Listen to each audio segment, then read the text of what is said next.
everyone. عاملين ايه؟ فكرة الفيديو النهاردة هتكون عن الهير كير، واللي احنا ازاي نقدر ان احنا نحافظ على شعرنا ونخليه في شكل احسن وشكل صحي. اول حاجة، الفيديو مش هيكون فيه اي ريفيو خالص عن اي برودكت خالص، يعني انا النهاردة مش هذكر اي حاجة غير بس النصايح اللي احنا نمشي عليها عشان نخلي شعرنا في احسن شكل. اول حاجة وهو طبعا اللي احنا لازم نمشي عليه هو الروتين. شعرنا محتاج يكون يترطب يعني حلو قوي، بالذات في الشتاء. اول حاجه الروتين ده بيتكون من 4 حاجات اساسيه. اول حاجه الشامبو، تاني حاجه البلسم وحمام الكريم وحمام الزيت. طبعا يا حمام كريم يا حمام زيت يتعمل الاتنين مع بعض لا. طيب احنا ازاي؟ طبعا في كتير مننا بيستعمل ال4 حاجات دول بطريقه غلط، وطبعا بيترتب على كده النتيجه تكون مش حلوه. اول حاجه اللي احنا المفروض نستخدم الشامبو بس على الفروه، بس فروه الراس بس، ما ننزلش خالص عن باقي الشعر. والبلسم يكون بيستخدم على الشعر من، يعني طبعا على حسب طول الشعر، يعني من الشعر من هنا لحد اخره، المهم اللي هو البلسم ما يجيش على فروة الراس. ليه بقى؟ لان البلسم لو جه على فروة الراس بيضاف من فروة الراس، وكمان ممكن يكون قشرة، وممكن كمان واكيد يعني اللي هو بيخلي الشعر يقع.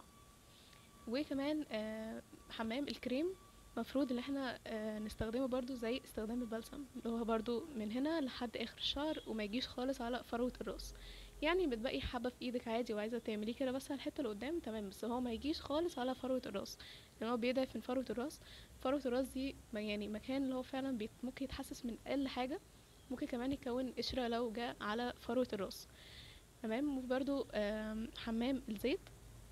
حمام الزيت بيتعمل ازاي؟ طبعا بتكون انتي اي نوع زيت مثلا انتي حباه، وتحطيه على فروة الراس عادي من هنا ولا باقي شعرك كله عادي، يعني ده بيتحط عادي على فروة الراس. وبعد كده بتجيبي مثلا اي فوطة سخنة مثلا او دافية يعني، وبتلفيها على شعرك لمدة مثلا ساعة ونص ساعتين. يعني عايزة تكتري حد 3 ساعات، وده هيكون احسن طبعا، كل ما تكتري في الساعات كل ما هيبقى احسن. طيب حمام الكريم لازم يتحط على شعر نظيف. يعني لازم ان احنا اول حاجه نغسل شعرنا، بعد كده نحط البلسم، بعد كده اخر حاجه خالص بتكون حمام الكريم، لان لازم يكون يتحط على شعر نظيف جدا. طيب واحنا في خلال الشاور بقى، طبعا ما ينفعش خالص ان احنا نمسك مثلا المشط ونسرح شعرنا تحت الشاور، او مثلا واحنا حاطين البلسم او الشامبو. طبعا الحركه دي بتضعف الشعر جدا جدا، اصلا الشعر اول ما بيجي تحت الميه طبيعي اللي هو بيضعف، حتى مهما تكون قوة شعرك اللي هو كده كده بيضعف تحت المية. فغلط جدا ان احنا نمسك مثلا اي اداة تسليك شعر واحنا نسلك بيها شعرنا واحنا تحت المية، او تحت مثلا شعرنا يكون عليه البلسم او الشامبو. طيب، ما بعد الشاور بقى اللي احنا لازم نعمل ايه؟ طريقة اللي احنا بننشف بيها شعرنا، كتير مننا برضو بينشف شعره غلط. المفروض نجيب مثلا الفوطة اللي احنا بننشف بيها ونمسك شعرنا وبس، اللي احنا ما نعملهوش كده بقى يعني بحركة عشوائية، لا نمسك الشعر عادي ونطبطب عليه بالراحة خالص. يعني كده مثلا كأن ده الشعر ونطبطب عليه كده بالظبط، عشان بس الشعر كل ما يتنعكش وهو في المبلول كل ما هو هيكون بيتسلك أصعب. أيوة تمام. في كمان واحنا بعد ما نحط الفوطة على الشعر خلاص وننشفها، في الفوطة المايكرو فايبر دي اللي هي اللي هتظهر على السكرين دي مفروض ان احنا نحط فيها شعرنا عقبال مثلا ما نخلص مثلا السكين كير بتاعنا او كده، عشان المايكرو فايبر دي بتاخد اي ميه باقيه في الشعر، عشان المفروض الحاجه اللي تتحط على الشعر فيما بعد الشاور يكون شعرك مندي ما يكونش ناشف خالص. تمام. طيب وفيما بعد بقى الشاور اللي احنا بنحط مثلا كريم او زيت او سيرم ايا كان، بنحطه برضو بطريقه صح. اللي احنا بنحطه ما نحطش كتير، يعني بجد الحاجات لما تتحط كتير ممكن كمان يعني تكون جوه شعرك قشره. فعادي احنا نحط الكريم مثلا قدام بس وعلى الاطراف كده بس. طيب كمان نصيحه مهمه جدا اللي هي انتظام في قص اطراف الشعر. اطراف الشعر لازم تتقص، عشان كل ما شعرك مثلا انتي تحسي اللي هو مش بيطول، انتي ده عشان مش بتقصي اطرافه. لازم تقصي اطراف الشعر بانتظام بالظبط، يعني مثلا كل شهر او مثلا، المهم يكون بانتظام. تمام. طريقة اللي احنا بنسلك شعرنا بيها برضو كتير مننا بيعملها غلط، ان احنا المفروض واحنا بنسلك شعرنا نسلك شعرنا من تحت لفوق. كل ما احنا نسلكه من تحت لفوق، كل ما مثلا بيتسلك من تحت اللي هو بيكون اسهل اللي هو يتسلك من فوق.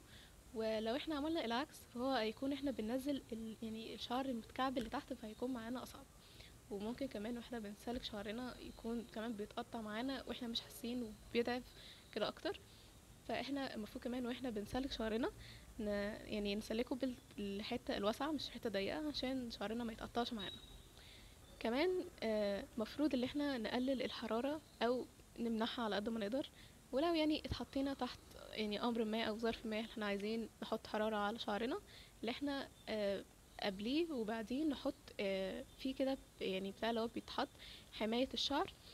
ده بيكون مثلا عباره عن سيرم او سبراي كده يعني اللي هو بيحمي الشعر من الحراره. طبعا كتير مننا بيفتكر ان احنا كل ما نغسل شعرنا كل ما هو هيتحسن، وده طبعا فكر غلط جدا. احنا ما ينفعش خالص ان احنا نغسل شعرنا كتير، مش كل يوم مثلا، مش احنا كل يوم مثلا ناخد شاور او كده نغسل شعرنا، طبعا ده غلط جدا. المفروض شعرنا يتغسل على الاقل مرتين في الاسبوع. تمام، يعني ده مش عشان بس كل ما الشعر يتعرض مثلا للشامبو كتير، للميه كتير، حتى للبلسم كتير، الحاجات حتى اللي بترطبه هو بيضعف كمان، بيحصل له كمان مشاكل كتير قوي احنا ممكن ما نحسش بيها في ساعتها ولكن نحس بيها فيما بعد. بجد بقى في حاجه مهمه جدا اللي احنا لازم نستخدمها، وهي التوك الستان. التوك الستان بدل التوك اللي هي العاديه نستخدم توك ستان، وهي فعلا عن تجربه انا جربت الاتنين. والتوك الستان بتكون احسن كتير كتير بجد من التوك العاديه. ليه؟ لان هي ما بجد مهما اتحطت في شعرك وانتي بتشيلي التوكه مش بتاخد شعرك ويعني وتاخده كده ويتقطع زي التوك العاديه. لا خالص، التوك الستان بتكون احسن بجد على الشعر، مش بتقطعه زي التوك العاديه، وبجد بتكون حلوه جدا.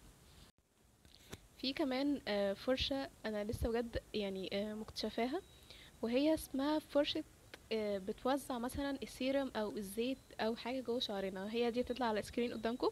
دي ممكن تجيبوها مثلا من اي مثلا محل اللي هو بتاع اللي هي الادوات دي، او تجيبوها مثلا من على شي ان او من على كذا ويب سايت يعني. بجد الفرشة دي يعني حلوة في ايه؟ ان انتوا مثلا بتحطوا فيها السيرم او الزيت وكده، طبعا مش كتير يعني على قد الحبة اللي انتوا بتستخدموه، وتمشوها بقى على فروة راسكم. وهي بتكون حلوة في ايه؟ اللي هي بتوزع السيرم او مثلا الكريم او الزيت اللي انتوا بتحطوه بطريقة احسن من اللي انتوا بتوزعوه بايديكم. بتكون فعلا حلوة، وبتكون يعني ايه مفيدة في استعمالها. في كمان فرشة تانية دي اللي هتطلع على السكرين قدامكم، دي فرشة اللي اسمها تدليك فروة الراس. هي حلوة في ايه برضو؟ مثلا حلوة في انتوا مثلا حاطين على شعركم الشامبو، وانتوا برضو بتغسلوا شعركم، طبعا زي ما قلنا الشامبو على الفروة بس. فانتوا بتجيبوا الفرشة دي مثلا وبتعملوها كده على شعركم، وبتكون حلوة اللي هي فعلا يعني بتقوي فروة الراس. واصلا اللي احنا يعني مفيد قوي اللي احنا نعمل مساج لفروة راسنا كل فترة. والفرشة دي برضو بتساعد حتى لو مش حاطين شامبو او اي حاجة، عادي شعركم يكون يعني عادي ناشف يعني من غير اي حاجة، وبتجيبوا الفرشة دي وبتحطوها على شعركم. بتفيد قوي اللي هي بجد بترجع كده حيوية فروة الراس، وبتخليه كويس جدا. طيب في بقى نصايح زي ما قلنا اللي احنا ازاي نكثف شعرنا ونطول شعرنا. في الروزماري. الروزماري ده بجد مفيد جدا جدا ان احنا نكثف بيه شعرنا ونحمي شعرنا كمان من التساقط. بيكون يا اما هو زيت روزماري، يا اما هو احنا بنجيب يعني الروزماري اللي هو المجفف يعني، وبنجيبه من عند العطار، وكمان نحطه في ميه ونغليه ونستخدمه سبراي، او نجيب زيت روزماري بس من حته، سواء المجفف او الزيت يكون من حته موثوق فيها، لان في كذا حاجه عند العطار بتكون مش كويسه. فبدل يعني ما نجيب حاجه وحشه وتضر شعرنا، ان احنا نكون واثقين في المكان اللي احنا جايبين منه، ده اهم حاجه. في كمان مية الرز مفيدة اللي هي فعلا بتطول الشعر.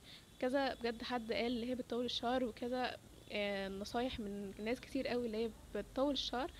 بنستخدمه ازاي؟ اللي احنا عادي بنجيب الرز و...